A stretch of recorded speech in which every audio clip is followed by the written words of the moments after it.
Hello, grade 8 students! Have you ever seen something online and wonder, is this true? So today we're going to discuss a very important topic, which is how to spot and filter false information on the internet.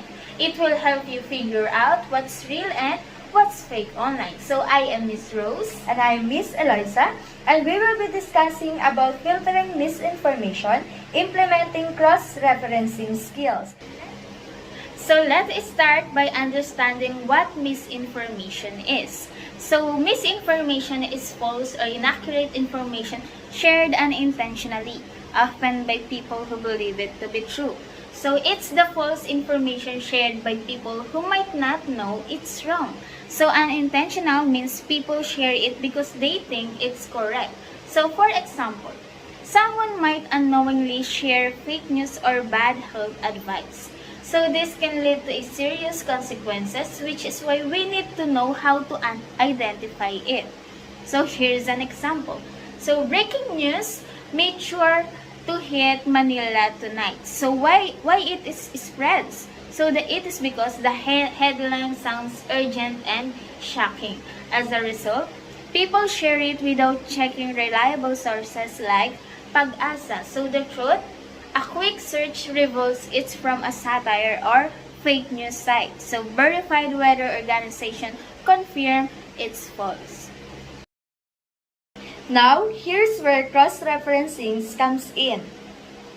So, what is cross-referencing? It is a comparing of information from multiple sources, a tool to check if information is true or false. So, cross-referencing is like asking multiple friends about the same story to confirm what really happened. So, if all the sources say the same thing, it is likely true. If not, we need to dig deeper to find the truth. So, an example for that is searching for the same news from different websites. For example, if a website says a celebrity donated 1 million pesos to a charity, you don't believe it right away. You check other websites to see if they report the same thing. So why do we need to learn cross-referencing? So simple. It protects us from believing and spreading fake news. It also helps us make better decisions, whether for schoolwork or for everyday life. You see, when you learn to cross-reference, you can avoid being tricked by fake stories. It also helps you make smarter decisions, like whether to follow health advice you see online. Plus, it's a great way to be confident when sharing information with friends or family. Here are steps to cross-referencing. First, identify the source. Check who wrote the information, who published it. Is the website or author credible? Are they trustworthy? Step 2. Check multiple sources. You have to look for the same details in other reliable sources. For example, if 3 news sites report the same story, it's probably true. Next, analyze the evidence. Does the article have proof, like studies or expert quote? Example, studies show is better than someone said. Finally, check the date. It is new or outdated. Make sure the information is recent, especially for news or health topics. Old information might no longer be accurate. So tools for cross-referencing. So you don't have to do it alone. There are so many tools that can help us. There are tools that make cross-referencing easy. So for example, fact-checking websites. Websites like Snopes and factcheck.org check rumors and news for you. And then trusted domains.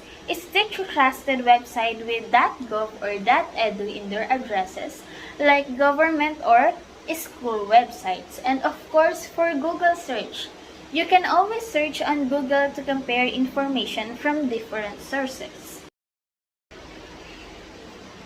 Now, let's try cross-referencing together. I have here a scenario. It says a social media post, drinking cold water causes heart attacks. It is true. Your task is to search online. Use Google to find 3 trusted sources And check if health websites or doctors says the same thing. Look for the reliable sources like WebMD or Mayo Clinic. And then you have to determine whether if the claims is true or false. So tips 4 is spotting fake news. Here are quick tips to avoid fake news.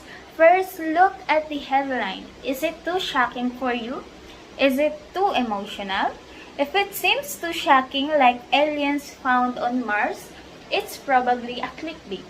Next, check for typos or bad grammar. Real news is usually well written.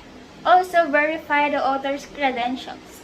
You have to find out if the author is an expert or just someone random person.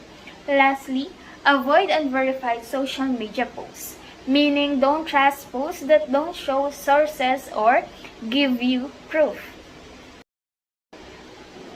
So to recap, misinformation is everywhere. We can fight it by cross-referencing. Use the steps and tools we discussed today to make sure the information you believe in and share is true. So thank you for your attention. Let's work together to create a world where accurate information prevails. So stay informed And stay responsible.